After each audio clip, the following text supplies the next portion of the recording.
আওয়ামী লীগ কি করেছে? এখন তারা প্রজাতন্ত্রের জায়গায় রাজতন্ত্র অথবা কর্তৃত্ববাদী তন্ত্র অথবা স্বৈরতন্ত্র কায়েম করার চেষ্টা করছে। জনগণের ভোটের কোনো অধিকার নাই। ভোট দিয়ে তারা জনগণের, তার ফলে জনগণ কোন রাজনৈতিক কর্মকাণ্ডে মানে যেটা রাজারা যে কাজ করে, মানে দেশ পরিচালনার মধ্যে জনগণের কোনো ভূমিকা নাই। তাহলে এটা যেখানে যে প্রজাতন্ত্রে রাজারা রাজ্য চালানোর জন্য প্রজাদের কোনো ভূমিকা থাকে না, সেটাকে কখনোই প্রজাতন্ত্র বলা যায় না। এবং সেটাতে এই যে আমরা জনগণকে রাজনীতি করছি, রাজনীতি থেকে দূরে সরে দিচ্ছে, তারা ইলেকশনে আসতে চায় না, তারা ইলেকশনে পার্টিসিপেট করতে চায় না, ইলেকশনে ভোট দিতে চায় না। এগুলো হলো রাজনীতিকরণ। এখন ইউনিভার্সিটিগুলোতে সমস্ত প্রফেশনাল বডি সব রাজনীতিকরণ হচ্ছে, নিজস্ব লোক বসে দেওয়া হচ্ছে, তাদের নিজস্ব কোনো কাজকর্ম করতে দেওয়া হচ্ছে না।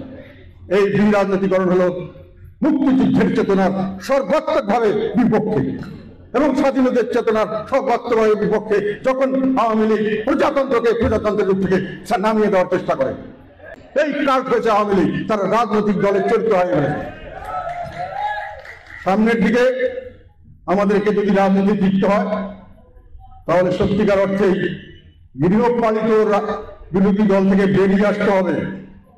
এবার রাজনীতি যদি করতে হয়, জাতীয় পার্টির রাজনীতি করতে গেলে জাতীয় পার্টি গ্রহণ করতে হবে, আনুগত্য থাকতে হবে জাতীয় পার্টির দিকে, এবং জাতীয় পার্টির নেতাকে মানতে হবে।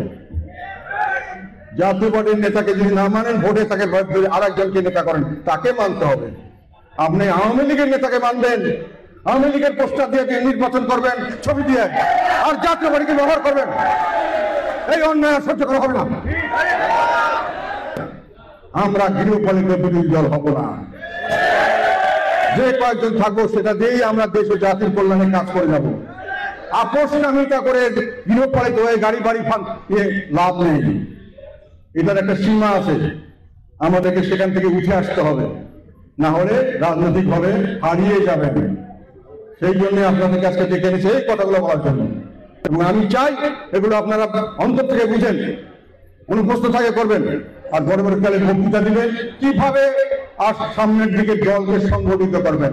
গৃহপালিত দল নয়, জাতীয় পার্টিকে সংগঠিত করবেন, আওয়ামী লীগের ভিত্তির নয়। সেটা করতে গেলে আপনি যতবারই ক্ষমতাশালী লোক হন, আর আমি যতবারই দুর্বল লোক হই, যতক্ষণ এই পজিশন আছি, আমি এটাকে সাথ দেবো না কোনো সময়। আপনাদের সবাইকে অশেষ ধন্যবাদ।